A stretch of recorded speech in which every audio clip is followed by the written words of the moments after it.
When in doubt, go back to How to Draw Comics the Marvel Way. Yeah, this is great. I might have touched on this before, but drawing stick figures in different positions is fantastic. In fact, I'm going to start doing it more. Go over here. It says most anyone can draw a stick figure. Even Irving Forbush, probably an in-joke.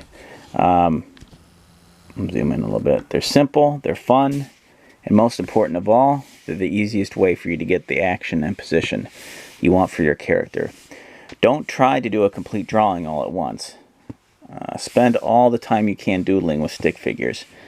Stay with them for hours, days, weeks, if you feel like it, until they become second nature to you. Until you can create virtually any pose you can think of. So yeah,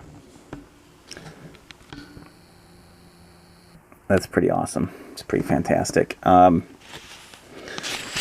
So notice they're using, what I usually do is kind of like a circle, or I usually kind of do an oval, a torso circle, but they have one on the hip too. And that's important because it's important to differentiate between the chest and the hip, because those are two different parts of the body that move differently.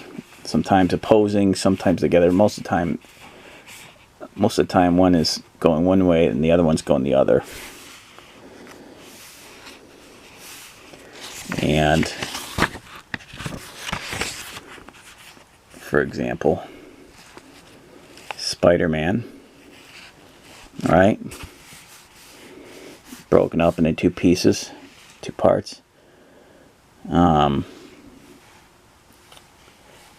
But these hips are kind of going this way, and this torso is going that way, kind of a little bit.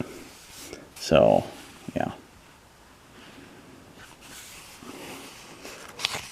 It says here on this page, the same thing holds true for Spidey.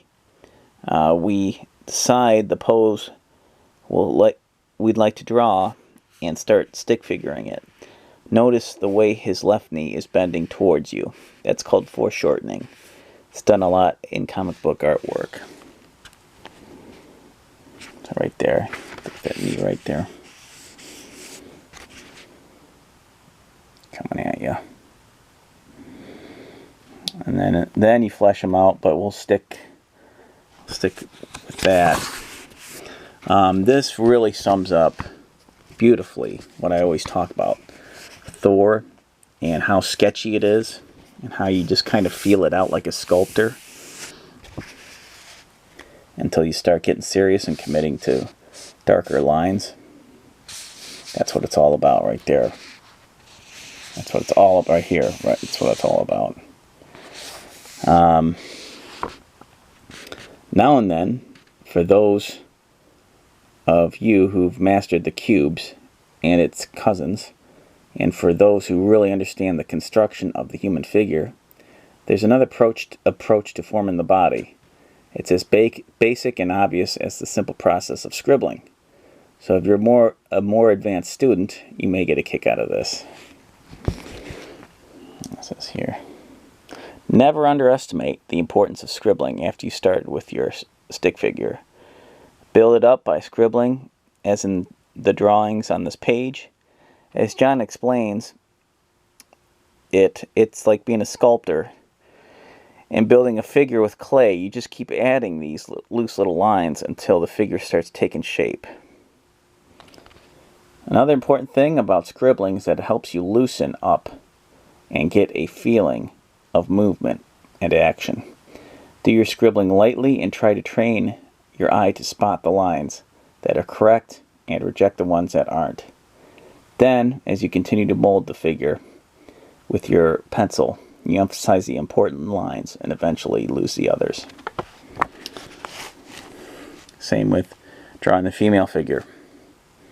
Anything you're pretty much drawing. And notice how female figure is kind of set up kind of like an hourglass. Okay. So let's practice. Let's practice this a little bit here. Why don't you meet me over at the next video and we'll do some practicing. Or if you want to practice on your own with your 10 seconds today, practice drawing some stick figures and draw a circular torso and a ½ inch below the pelvis. And then you got some knees here. Knees, you can pause this video, use it for reference, or just, you know, imitate these positions. Also use a, let's see if I got it right here.